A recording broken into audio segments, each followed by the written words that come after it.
4 years, a live town hall special. Day one, President Obama's second term. Can he keep his promises to America on guns after another school shooting today?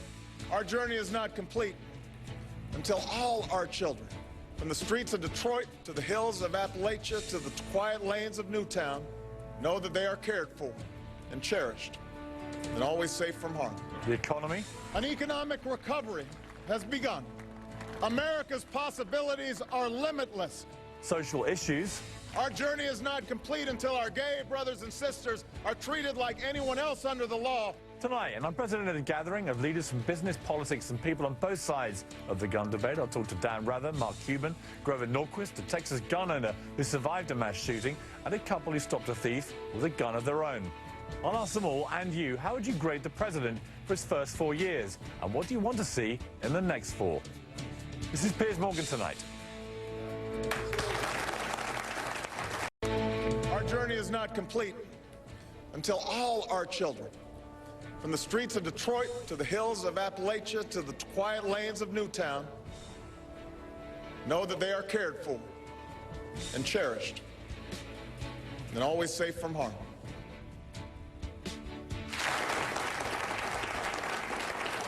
Safe from harm, and that means safe from guns. President Obama is asking Congress to approve his sweeping gun control plan.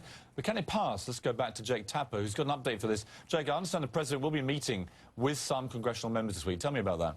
That's right. He'll be reaching out to members of Congress, and this is a big part of this campaign for gun violence because he has a narrow margin of support among the public for his proposals. In a Gallup poll from January 17th, asked, would you tell your congressman to vote for President Obama's proposals to reduce gun violence? Yes, 53%, no, 41%. But here's what's really interesting about these polling numbers, Piers, and this is why President Obama is going to take his show on the road and have more of that campaigning that he did in 2012. Support for gun measures, for gun control measures, has declined precipitously since the shooting. In December, for instance, 78% support for gun registration. It's now 69%. Those numbers are going down, as we typically see after a horrific event like this. There is a big spike in public support for tougher gun control measures, and then that goes down. President Obama going to try to stop that and turn it around. Okay, let's bring in some people who have views on this from very different perspectives. Suzanna Hupp, she was somebody who was a victim at Luby's Cafeteria in Texas in 1991. It was the worst shooting before Virginia Tech that America had seen. Yeah. She had a handgun. It was in her car at the time. Welcome to you, Suzanna. What is your view of where the gun control debate is? As Jake Tapper just said, there does tend to be this huge spike in the polls that people in America say we've got to do something, and then over a few weeks it calms down, people go back to normal, and so it goes on. What do you think? Well, I think there's a normal reaction, especially among us parents. You know, you want to do something that will prevent something like this from happening in the future. I just take a very different view of it. I look at it and wonder, how can anybody not see that these things only happen where guns aren't allowed? That seems so crystal clear to me, that we've created these killing zones that we call gun-free zones. And it makes me very uncomfortable to have my children in them. Did you know how many of the last 60 mass shootings have been in gun-free zones?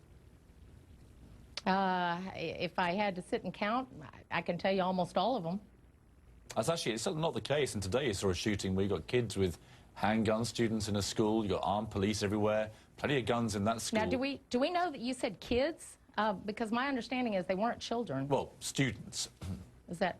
I mean, I just want to make it clear, because I hear a lot about kids killing kids, and when I actually sit and look at the statistical evidence, they're including 21-year-olds, and it's usually gang-related violence. It's one gang member killing another over drug-related incidents. But tell me this, I mean, do you go along then with this idea that you should arm almost everybody, at schools, at movie theaters, at churches? I mean, but where do you draw the line? No.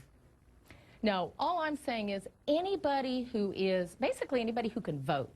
So we're talking about people who are of age, who have no felony convictions, who have never been adjudicated mentally incompetent, can carry a gun if they choose. And the fact is, when you look at it statistically, only about 2% of the population choose to do that. Well, let me give you a statistic though. Here's where I just find it really hard to understand the statistical evidence. America has over 300 million guns in circulation, and you have between 11 and 12,000 gun homicides a year. 18,000 Americans kill themselves with guns a year. 100,000 Americans are hit by gunfire a year. This far exceeds any of the other countries of any comparative wealth. Because we do have more guns. But why would your answer to bringing down that statistic, which presumably we all want to do, why would the answer then be more guns?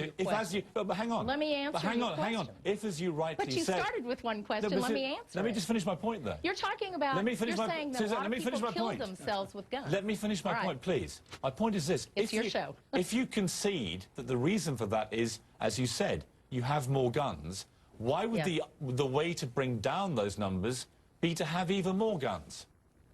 You are not going to bring down suicide numbers by having less guns. That's a complete lie. I'm sorry, you can't say things like that. In countries like Australia, where they brought in strict gun control, the suicide rate involving guns plummeted. Well, suicide rate involving guns, yes, but not suicides. So you're making an assumption. Here's an example for you. But again, I say to you, Suzanna, that is actually also wrong. You brought me on the show. Let me make a point. Let me make an example. Finish what you want to say.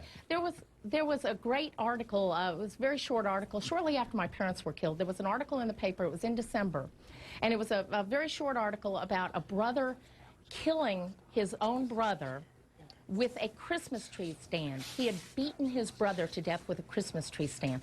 Crimes of passion have happened since Caesar's day, right?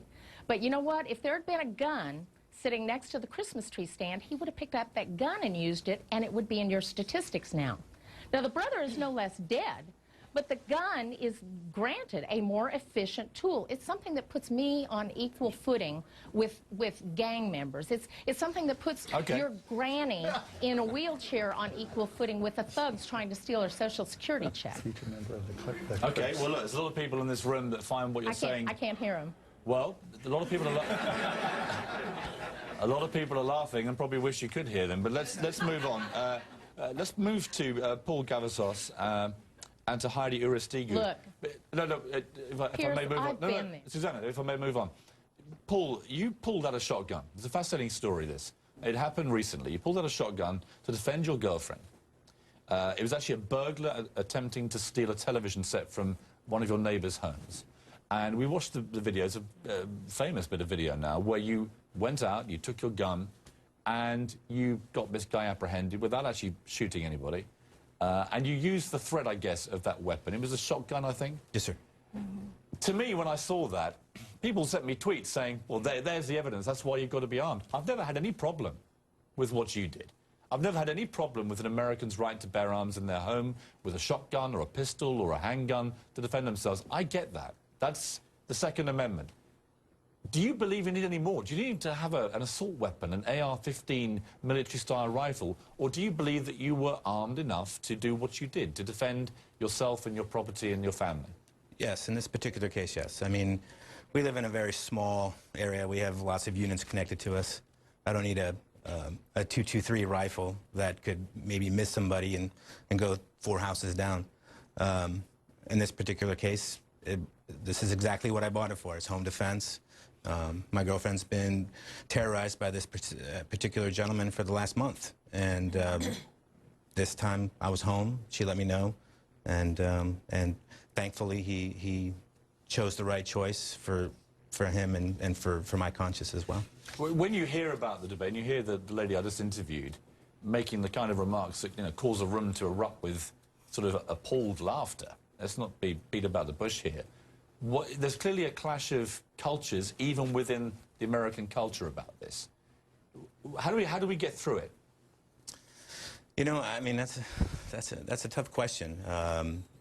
You know, I know in my home state where I live now is in Texas. It's, you know, Texas and guns. It's guns are interwoven with their history. And one of the first things I did when I moved to San Antonio is I went to the Alamo, and gave me chills when I walked in there and saw all the different flags that were represented, and saw the, you know, of course, the famous "Come and Get It," and I guess it's one of those things that, you know, Texas has a lot of pride, and I can understand why they have it. Guns are a part of it. And, you know, Heidi and I are both very, very proud to be living in Texas. But, you know, it's not something that, you know, we like to, you know, show everybody. It's only in a very specific thing. No, I totally respect that. Let's take a break. Let's come back and ask my panel about the big gun debate. I'm sure you've all got differing views on this, but it is, to me, one of the most important debates in America right now.